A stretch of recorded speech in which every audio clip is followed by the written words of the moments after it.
بيراميدز خد مكان الزمالك؟ لا طبعا مفيش الكلام ده. يعني بيراميدز خد مكان النادي الاهلي في نهائي افريقيا؟ لا، هو نهائي افريقيا، هو انت النهارده الاهلي بيوصل وبياخدوا البطوله 3 مرات او لا مرتين. في البطوله الاخيره. لا، انا هو بتكلم ده بشكل بيراميدز عام.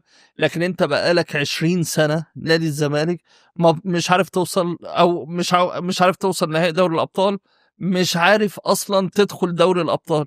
لكن بيراميدز داخل في مرتين، دي المره الثانيه بيلعب نهائي دوري الابطال.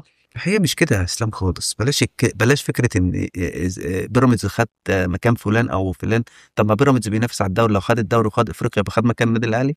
لا. هو هو بيراميدز هياخد الدوري؟ ليه لا؟ هو انت اصلا يا اسلام، لا، الاهلي معروفه لما بيركب خلاص ما بينزلش من على مقدمه الدوري. بص يا اسلام، اللي حصل في الكره المصريه في الفتره الاخيره من تاخير لجنه او من تاخير قرار ماتش الانسحاب بتاع النادي الاهلي هو السبب الرئيسي في ان الاهلي دلوقتي في اللي فيه.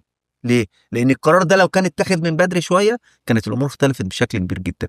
القرار عمال يتاجل يوم ورا يوم ورا اسبوع ورا شهر ورا ماتش ايوه، خلصان. في ايه مستندات، هي والاهلي المستندات؟ قدم استنى مستندات، استنى استنى والرابطه استنى. قدمت ايه هي مستندات. المستندات؟ ايه فطبيعي ان هي هو ياخد. المستندات اللي اتقدمت؟ النادي الاهلي ما كانش عارف ان في ماتش اليوم ده.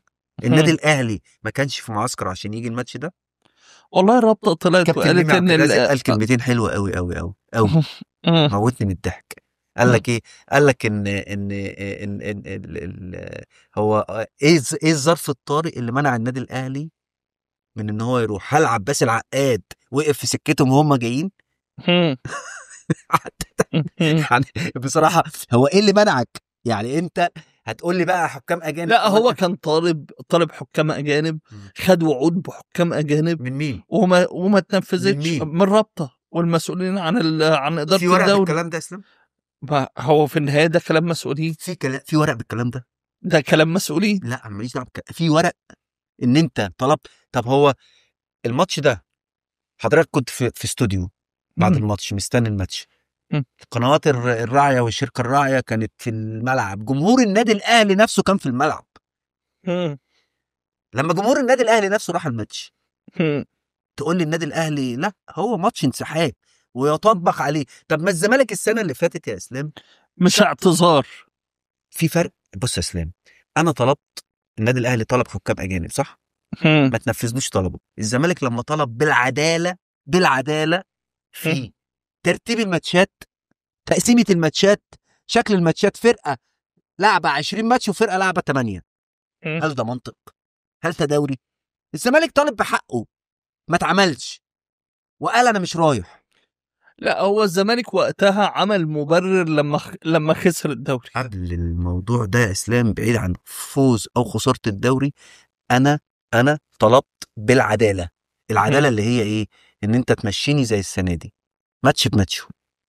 ما تعمليش ماتش فرقه لعبه 20 ماتش وفرقه لعبه 8. وبعدين بقى ايه؟ انت بترتب الماتشات على مزاجك، بتجيب لي الاولاني في قبل الاخير والقبل الاخير الاولاني لا، وترتب لي الماتشات. عشان الاهلي كان بيشارك في نهائي دوري طب ما الابطال. بيراميدز بيشارك، ما طب ما تاجلتش ليه ماشي، الماتشات؟ ما انت تأجل. ليه حاطط لبيراميدز ماتش 28 سيراميكا؟ ماشي، ما هو هيتأجل له، مين ايه اللي قال لك المشكله؟ كده؟ هيتأجل له، ايه لحق امتى؟ المشكله؟ وبعدين وليه كنت الفرق حاطط ماتش 20 مارس، الفرق ماتش مش كبير. 20 5 ماتش كاس مصر، وانت عارف ان بيراميدز ممكن يوصل نهائي كاس افريقيا للانديه بطل الدوري؟ ليه؟ ليه حاطط لي الميعاد ده؟ ليه حاطط لي كنت ماتش يوم 17 وهو عنده ماتش يوم 24 وحطيت له ماتش 20؟ انا مش بدافع عن بيراميدز ان شاء الله ياخد الدوري ما ياخدش، انا بكلمك على نفس الحدث ونفس ما الموقف. هو واضح ان الزملكاويه فعلا مش متضامنين مع بيراميدز. والله ما تضامن، ما يعني واضح دفاعك ده. والله ما ندفع، انا بتكلم على العداله.